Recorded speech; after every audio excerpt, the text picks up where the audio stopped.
The Ric Wesley Show on the Grand Valley Sports Network. Hi again, everybody. Steve Lloyd-Jones with head coach Ric Wesley. It's brought to you by the Pepino Sports Lounge here in Allendale. As the Laker men, 2 games at home this past week, finishing up the home games of the regular season.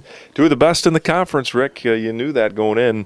Findlay and Wayne State, and you began with the Oilers Thursday night and gave them another loss here in Allendale. They have not had a lot of success here. No, we've had good luck with them when they've come here. Of course, they could say the same thing when we've gone there. Right. It's always been a hard-fought rivalry with them. They've had excellent teams over the years. They're well coached, and this year, same thing again.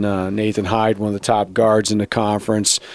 Sparks is a veteran guy that's been around, and several good young athletes around those guys. So we knew it was going to be tough. I thought our guys were well focused. I thought our preparation was good. I thought our defensive energy right from the start was very good in this game. Came out in our man-to-man, and then ultimately in the second half we went to some zone, and it proved to be just enough to get the win. 72-66, Grand Valley a victory over number 3 ranked Findlay, top team at the time in the conference.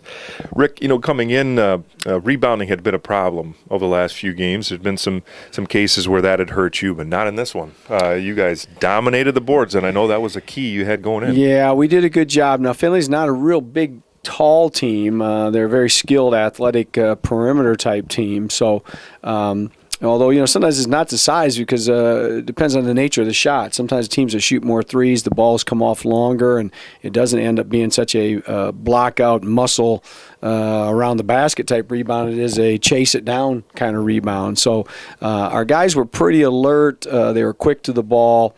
I think it all goes hand in hand with just being mentally tuned in and ready to play. At Grand Valley, a great performance from their bench once again. I want to highlight a couple of these guys.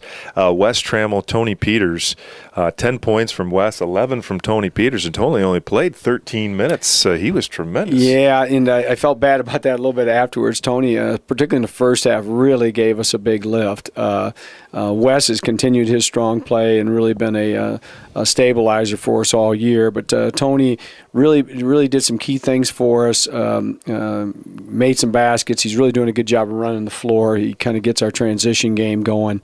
His defense has been solid. Second half, as things came down to the end, JT had hit a couple shots, so it's hard to get him out of there. And then, of course, Al's our defensive stopper. So Tony's minutes were not quite what we would have liked, but the formula worked, and we got the victory, so I don't think anybody will complain.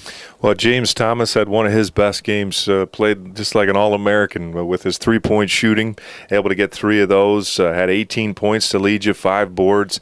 He looked like he was sharp from the very beginning, both ends, Rick, looking for that shot, confident with it, not trying to do too much. He was just incredible.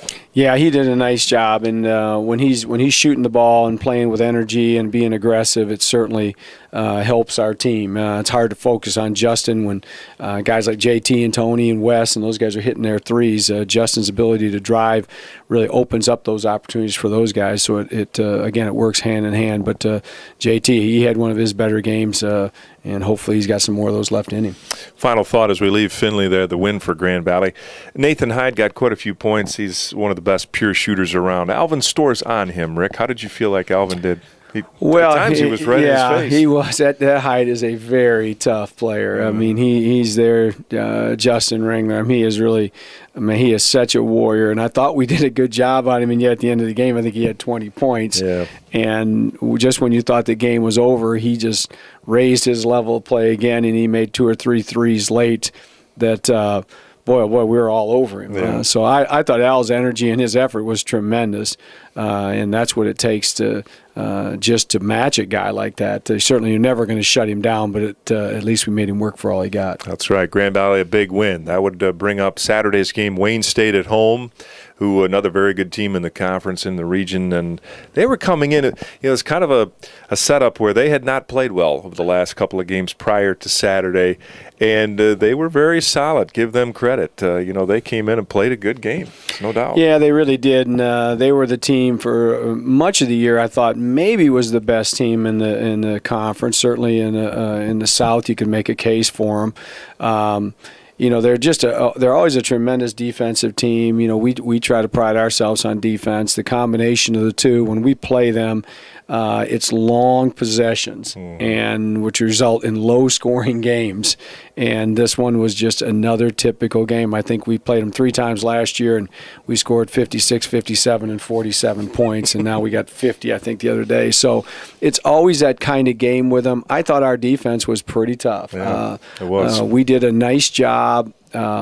Of kind of controlling their big guys inside. We didn't let their guards really get it going, but then we didn't generate enough offense on our own. Our lack of a low post presence and our inability to get to the free throw line, get them in foul. We never even got in a bonus in the first half.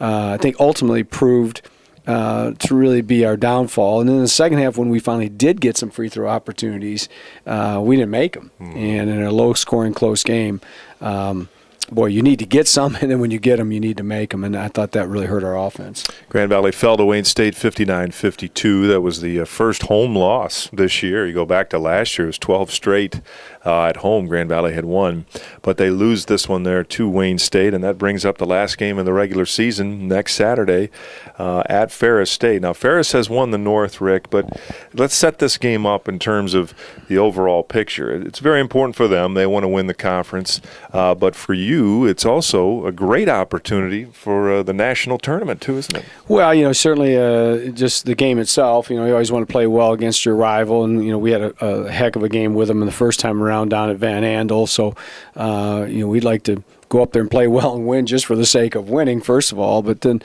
secondly, we haven't seen the regional rankings this week. We were 10th last week. We split with 2 teams ranked higher than us. So, Ferris won 2. So hard to know how that's going to shake out. But my experience has been when you're in the top 10, the difference between 6 and 10 is never very much. So if we could get a victory, certainly that would go a long ways toward helping us move into maybe even just get into number 9 spot. And if you get up to number 9, even though that might be the last regional ranking we see for a while, once you get into conference tournament, if you can win a game in there and maybe somebody that's right around you loses a game, that at-large bid has changed off of that last ranking. In fact, my first year, we were number 8 going into the conference tournament, lost our first round game, and the number 10 team, ultimately, Quincy, ended up getting the bid. So, we're still close enough that, it certainly would be nice to win one more game and give ourselves an outside chance to get that at-large bid. Worst case scenario, even if that doesn't matter, certainly we want to get some momentum going in the conference tournament, because then that would be our only route to get to the national tournament. That's right. A win in the conference tournament, Grand Valley would get the automatic bid. Well, they're 18-7 overall and 13-5 in the GLIAC with Saturday's game at Ferris, the end of the regular season. Good luck with that, Rick. Thank you. Thank you. Well, that's been the Ric Wesley Show today. Thanks for watching here in the Grand Valley Sports Network.